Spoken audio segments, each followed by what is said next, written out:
ओम शांति। बाबा good morning.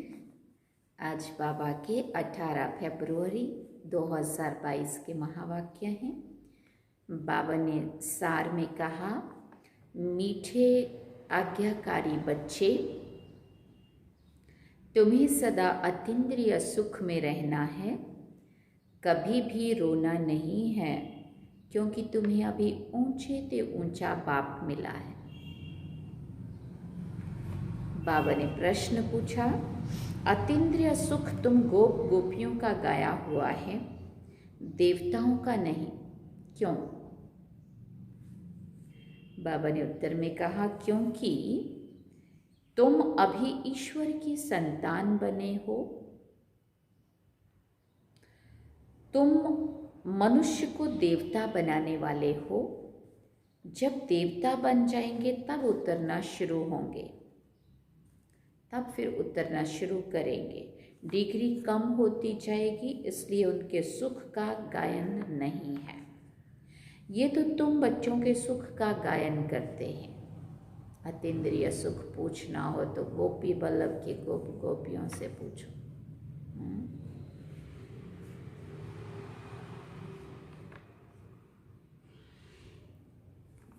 पहले सिर्फ गाते थे, गोपी बल्लभ की गोपियाँ समझते थे कोई तो होंगे कोई। अब पता चला हो तो हम ही सब हैं। गोपी बल्लभ शिव बाबा और उसकी मुरली के दीवाने हम सारे।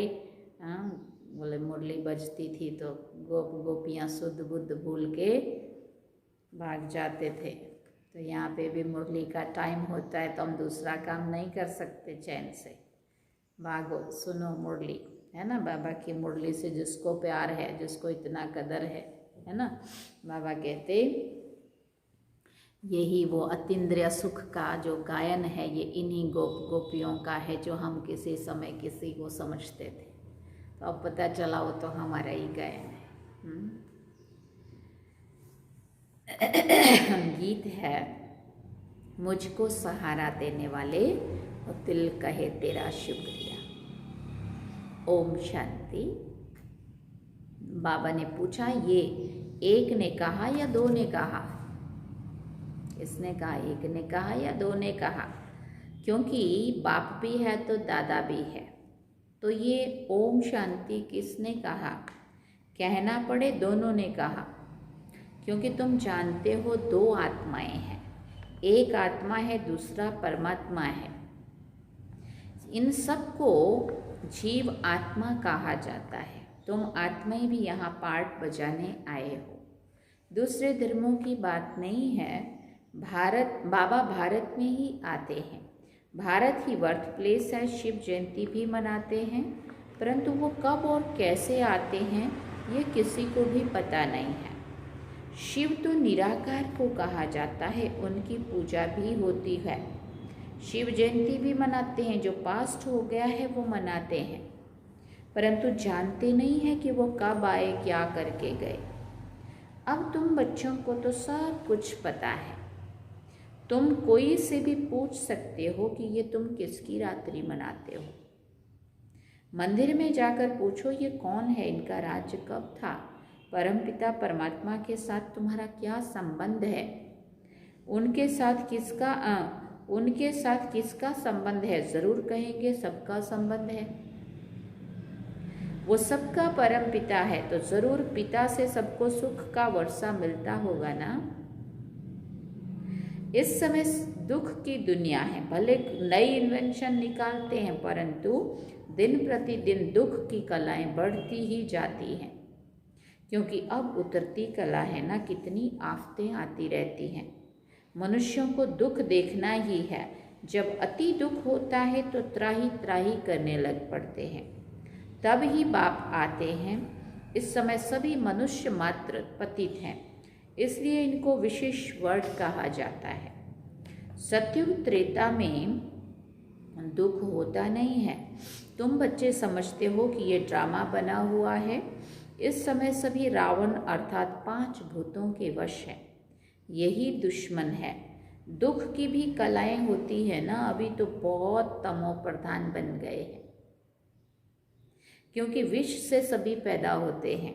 दुनिया को तो मालूम नहीं है कि वहाँ विष होता ही नहीं है।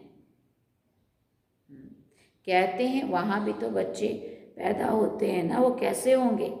बोलो तुम पहले बाप को जानो, उनसे वर्षा लो, बाकी वहाँ की जो रस्म रिवाज होगी वो चलेगी। तुम क्यों ये संशय उठाते हो? कोई ने प्रश्न पूछा कि शिव बाबा जब यहाँ है तो फिर वहाँ मूल वतन में आत्माएं होंगी? किसी ने प्रश्न पूछा कि जब बाबा, समझो अभी बाबा आया हुआ है इस दुनिया में, हाँ, सत्युगी दुनिया की स्थापना कर रहे हैं, तो कोई पूछते हैं कि जब बाबा यहाँ है तो ऊपर खाली है कि आत्माएं होंगी? तो बाबा कहते ज़रूर होंगी। यहाँ वृद्धि होती रहती है तो आत्माएं हैं ना, परंतु पहली मूल बात है बाप और वर्षे को याद करना है। इन बातों से तुम्हारा क्या मतलब है? तुम्हारे जब ज्ञान चक्षु खुल जाएंगे फिर कोई भी प्रश्न पूछने का रहेगा ही नहीं, सब समझ में आ जाएगा। बाप कहते हैं मुझे याद करो और वर्षे को याद करो। सिर्फ मुक्ति पाना चाहते हो तो मन मना भव। अगर सिर्फ परम धाम में जाके बैठे रहना है तो मुझे याद करो। हाँ, मुक्ति पाना चाहते हो तो मन को मेरे में लगाओ। राजाई चाहते हो तो मध्याजी भव, माना दैवी गुण भी धारण करने पड़ेंगे ना फिर। हाँ, और सिर्फ मुक्ति चाहिए तो शिव बाबा को याद करते रहो, और मुक्ति जीवन मुक्ति दोनों चाहिए तो बाबा को याद भी करना है और ज्ञान की धारणा भी करनी है, दैवी गुणों की धारणा। तुम बच्चे जानते हो कि हमको पढ़ाने वाला, बाबा पूछ रहे, तुम बच्चे जानते हो कि हमें पढ़ाने वाला कौन है? इस चैतन्य डिब्बी में हीरा बैठा है। इस चैतन्य डिब्बी में चैतन्य हीरा बैठा है। वो सत्य बाबा भी है, परम आत्मा ही शरीर से बोलते हैं। कोई मरता है तो उनकी आत्मा को बुलाया जाता है। उस समय ये ख्याल रहता है कि हमारे बाबा की आत्मा आई हुई है, जैसे कि दोनों आत्माएं हो गई। वो आत्मा आकर वासना लेती हैं। यूं तो है सब ड्रामा, परंतु फिर भी भावना का भाड़ा मिल जाता है। आगे तो ब्राह्मणों में कुछ ताकत थी, आकर बातचीत करते थे, रुचि से खिलाया जाता था। ये ज्ञान तो नहीं है कि वो आत्मा है। आत्मा तो वासना लेती है, बाबा तो वासना भी नहीं लेते हैं। ओ, क्योंकि वो तो अभोक्ता है। आत्मा तो भोगती है, बाबा कहते हैं मैं अभोक्ता हूँ। आत्मा तो वासना की मुरीद होती है, मैं तो मुरीद नहीं हूँ। मेरे साथ योग लगाने से तुम्हारे विक्रम दग्ध होंगे। समझाना है कि शिव जयंती मनाते हैं, शिव तो निराकार है। जैसे आत्मा की भी जयंती होती है, आत्मा शरीर में आकर प्रवेश करती है। शिव ही पतित पावन है, जिसका ही आह्वान करते हैं कि आकर इस रावण के दुखों से लिबरेट करो। इस समय 5 विकार सर्वव्यापी हैं। आधा आधा है ना। जब रावण राज्य शुरू होता है तब और धर्म आते हैं। सबको अपना अपना पार्ट बजाने आना है। मैं आता ही यहाँ हूँ। अब तुम बच्चे जानते हो कि इस चैतन्य डिब्बी में कौड़ी से हीरे बनाने वाला बाप बैठा हुआ है। वही सत्य चित्त आनंद स्वरूप है। फिर बाबा ने कहा ज्ञान का सागर है। अभी तुम जानते हो, बाप याद दिलाते हैं तो याद करते हैं, फिर भूल जाते हैं, क्योंकि वो पोप आदि जो हैं उनको तो चैतन्य शरीर है, नामी ग्रामी है, उनकी कितनी महिमा होती है। यहाँ तो ये डिब्बी में छिपा हुआ हीरा है। यहाँ तो ये डिब्बे में छिपा हुआ हीरा है। कोई जानते ही नहीं है कि ये वो एक ही बार आते हैं। बच्चे तो जानते हैं कि बाबा इनमें बैठा हुआ है। ये हमारा सत्य बाबा, सत्य टीचर भी है। ये पाठशाला है ना। तुम्हारे में भी कोई भूल जाते, चलन से सब कुछ पता लग जाता है। कोई बच्चे तो थोड़ी परीक्षा लेने से ही फां हो जाते। कुछ भी पेपर परीक्षा कोई भी बात आई, बाबा कहते कोई बच्चे तो छोटी सी परीक्षा लेने पे ही फां हो जाते हैं, हलचल में आ जाते, फेल हो जाते। नहीं तो बच्चों का कहना है जो खिलाओ चाहे मारो चाहे प्यार करो, गीत है ना, तो प्यार करे या ठुकराए हम तो तेरे दीवानों में। स्पूत बच्चे तो आज्ञाकारी होते हैं। बाबा कहते हैं बच्चे कभी भी रोना नहीं है। तुम्हारा इतना बड़ा बाप और साजन है, उनके बनकर तुम फिर रोते हो। मैं तुम्हारा बड़ा बाप बैठा हूँ। माया नाक से पकड़ती है तो तुम रोते हो, गाते भी हो अतीन्द्रिय सुख गोप गोपियों से पूछो, परंतु माया भुला देती है। बाप पर कुर्बान चाहे बलिहार चाहे, वो अंदर याद रहे तो खुशी रहे। तुम बच्चे अभी जानते हो बाबा सच्चा सच्चा इंद्र है, तो वो पानी की वर्षा बरसाने वाला इंद्र नहीं, ये ज्ञान इंद्र है। इंद्र धनुष निकलता है, उसमें रंग भी बहुत होते हैं, परंतु मुख्य 3 रंग होते हैं, वैसे 7 रंग बताते हैं। बाबा तुमको इस समय त्रिकालदर्शी बनाते हैं।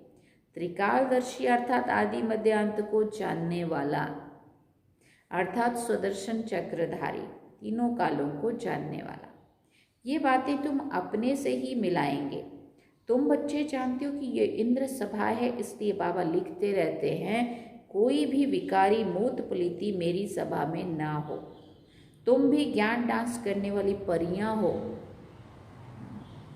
ज्ञान इंद्र का परियों को फरमान है कि कोई विशिष्ट अर्थात विकारी आदमी को यहाँ नहीं लाना। तुम बच्चों के पास विशेष ही वॉइसलेस बनने के लिए आते हैं। सेंटर पे तो आएंगे ही अज्ञानी से ज्ञानी बनने के लिए और ज्ञानी से योगी ज्ञानी बनने के लिए, परंतु मेरी सभा में नहीं लाना मना। बाबा को मिलने मधुबन नहीं ले जाना, कायदे भी है ना। वैसे तो मैं यहाँ बहुतों से बातचीत करता हूँ, ईमानदार सपूत अच्छा बच्चा है तो लव जाता है। जैसे गांधी के लिए सबको लव है, काम तो अच्छा किया ना।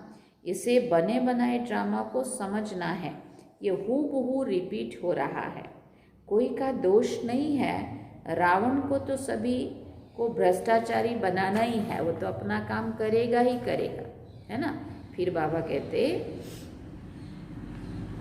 इन सब बातों को तुम बच्चे ही जानते हो और क्या जाने। पतित पावन कहते हैं ना, कुछ भी समझते नहीं है। तुम तो वही हो जिन्होंने कल्प पहले भी बाबा को मदद की थी। सतयुग में ये थोड़ी मालूम रहेगा कि हमने ये राज्य कैसे लिया। अब तुम जानते हो ये बेहद का बाप कितनी बड़ी आसामी है। बाप ही भारत को कौड़ी से हीरे जैसा बनाते हैं। स्वर्ग में एक ही आदि सनातन देवी देवता धर्म था, अब फिर से उसकी स्थापना हो रही है।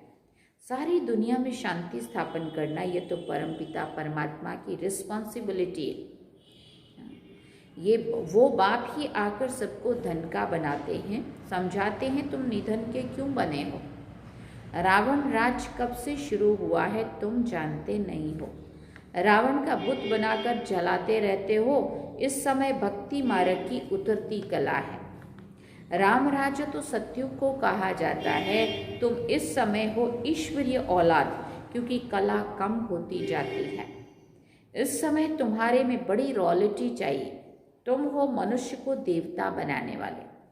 अतीन्द्रिय सुख भी गोप गोपियों का ही गाया हुआ है। ऐसे कभी नहीं कहा कि अतीन्द्रिय सुख लक्ष्मी नारायण से पूछो, परंतु गोप गोपियों के लिए कहा है क्योंकि वो ईश्वरीय औलाद है। ये बात अभी समझ में आई। देवता बनते हो फिर डिग्री कम हो जाती है। बाबा ने कहा ना, अभी तुम हीरे जैसा जीवन और सतयुग में सोने जैसा जीवन, है ना, तो डिग्री कम हो गई ना। राजाएं कितना दबदबे से चलते, परंतु है तो सभी तमो प्रधान, है ना।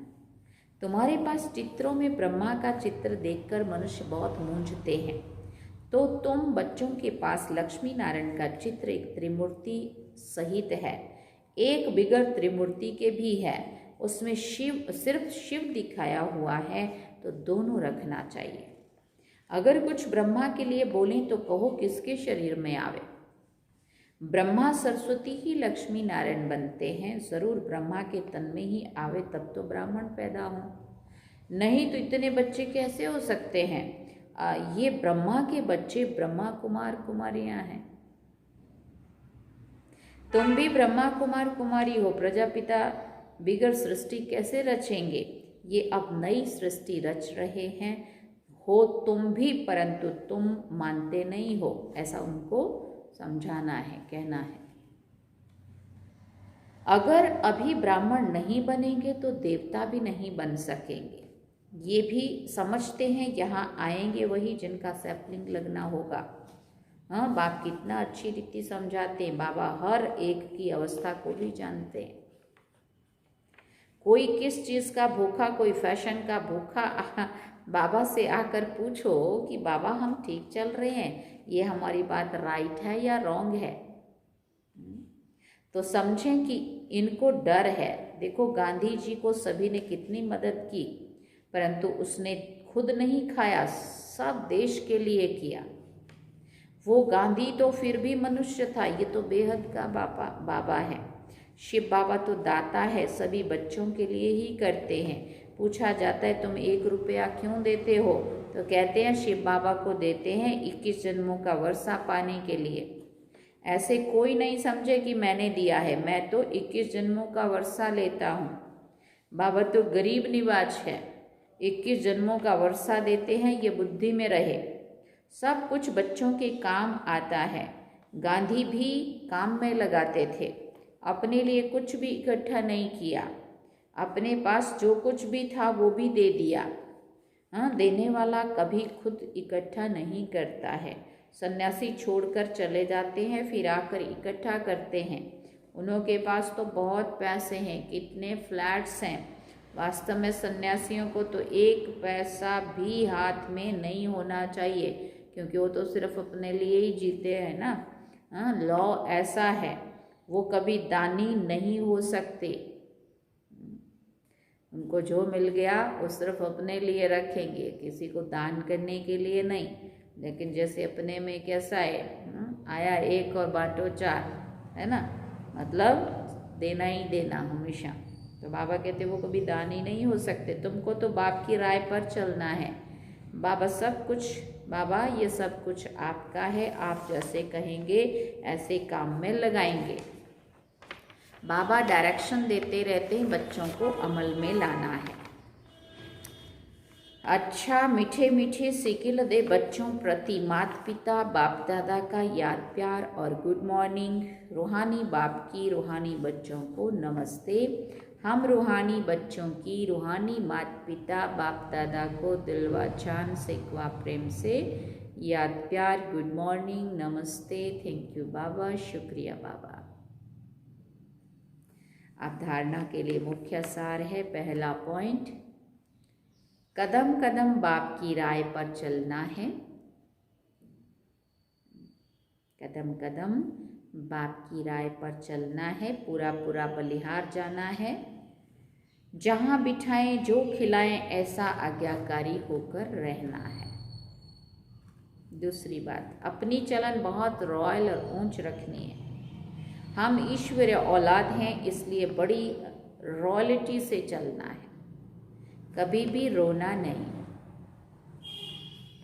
वरदान है, साधारण जीवन में भावना के आधार पर श्रेष्ठ भाग्य बनाने वाले पद्मा पदम भाग्यवान भव। साधारण जीवन में भावना के आधार पर श्रेष्ठ भाग्य बनाने वाले पद्मा पदम भाग्यवान भव। बाप दादा को साधारण आत्माएं ही पसंद हैं। बाप स्वयं भी साधारण तन में आते हैं। आज का करोड़पति भी साधारण है। साधारण बच्चों में भावना होती है और बाप को भावना वाले बच्चे चाहिए, देहभान वाले नहीं। ड्रामा अनुसार संगम युग पर साधारण बनना भी भाग्य की निशानी है। साधारण बच्चे ही भाग्य विधाता बाप को अपना बना लेते हैं, इसलिए अनुभव करते हैं कि भाग्य पर मेरा अधिकार है। ऐसे अधिकारी ही पद्मा पदम भाग्यवान बन जाते हैं। स्लोगन में बाबा ने कहा, सेवाओं में दिल बड़ी हो तो असंभव कार्य भी संभव हो जाएगा। सेवाओं में दिल बड़ी हो तो असंभव कार्य भी संभव हो जाएगा। अच्छा, ओम शांति। ये थे बाबा के आज के महावाक्य जो हम सभी ने सुने। बाबा ने सार में कहा, मीठे बच्चे, मीठे आज्ञाकारी बच्चे।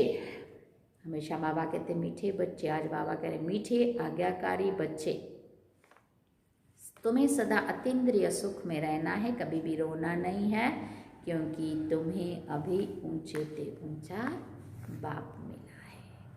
अच्छा, ओम शांति। अब हम बाबा को याद करें।